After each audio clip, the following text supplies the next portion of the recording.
আসসালামু আলাইকুম রহমতুল্লাহি বরকাতুহু। মাদ্রাসা শিক্ষক ফোরাম ইউটিউব চ্যানেলের পক্ষ থেকে আপনাদের জানাই শুভেচ্ছা অভিনন্দন। বন্ধুরা, আশা করছি আল্লাহর রহমতে সবাই ভালো আছেন, সুস্থ আছেন। সবার সুস্বাস্থ্য কামনা করে আজকে গুরুত্বপূর্ণ ভিডিওটি শুরু করছি। যদি আমাদের ভিডিওগুলো আপনাদের কাছে ভালো লাগে তাহলে চ্যানেলটি সাবস্ক্রাইব করুন, আমাদের ভিডিওগুলো শেয়ার করুন, সবার মাঝে ছড়িয়ে দিন। বন্ধুরা, আপনারা জানেন আগামীকাল 21শে এপ্রিল সারা দেশের শিক্ষা প্রতিষ্ঠানগুলো, স্কুল কলেজ মাদ্রাসা খোলার কথা রয়েছে, কিন্তু স্কুল কলেজ ও মাদ্রাসাগুলো আগামী দিন খুলছে না। আগামী এক সপ্তাহ আবার ছুটি ঘোষণা করা হয়েছে। এই বিষয়টি আমি আপনাদের জানিয়ে দিচ্ছি।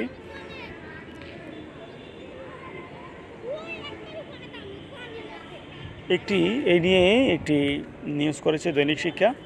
তাপপ্রবাহের কারণে শিক্ষা প্রতিষ্ঠান খুলছে না। রোববার আগামী বৃহস্পতিবার 25 এপ্রিল পর্যন্ত বন্ধ ঘোষণা করেছে শিক্ষা মন্ত্রণালয়। শুক্র শনিবার সাপ্তাহিক ছুটির কারণে 27 এপ্রিল পর্যন্ত বন্ধ থাকছে শিক্ষা প্রতিষ্ঠান। আগামী 28 এপ্রিল খুলবে হাইস্কুল, কলেজ, মাদ্রাসা ও কারিগরি শিক্ষা প্রতিষ্ঠান। প্রাথমিক বিদ্যালয়, ইবতেদায়ী মাদ্রাসাও খুলবে 28 এপ্রিল।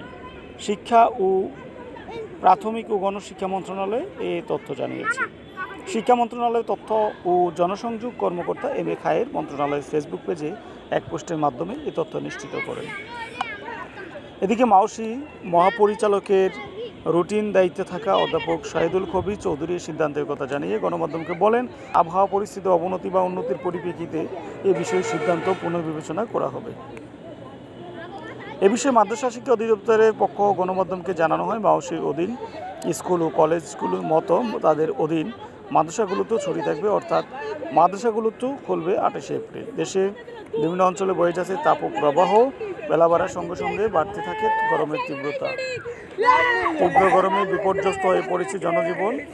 দেশের উপর দিয়ে বয়ে যাওয়া তাপপ্রবাহের গরম আরও বেড়ে যাওয়ার সংখ্যায় শুক্রবার 3 দিনের জন্য হিট অ্যালার্ট জারি করে আবহাওয়া অধিদপ্তর।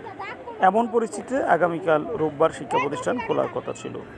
তাপদাহ স্বাভাবিক না হওয়া পর্যন্ত শিক্ষা প্রতিষ্ঠান বন্ধ রাখার কথা আলোচনা হয় গত 2 দিন ধরেই।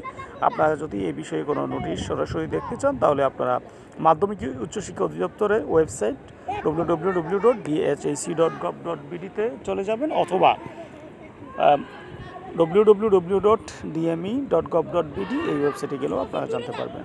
তো বন্ধুরা, সবাইকে ধন্যবাদ জানিয়ে আজকের মতো ভিডিওটি এখানে শেষ করছি। ভালো থাকুন, সুস্থ থাকুন। আল্লাহ হাফিজ। আসসালামু আলাইকুম রহমতুল্লাহ।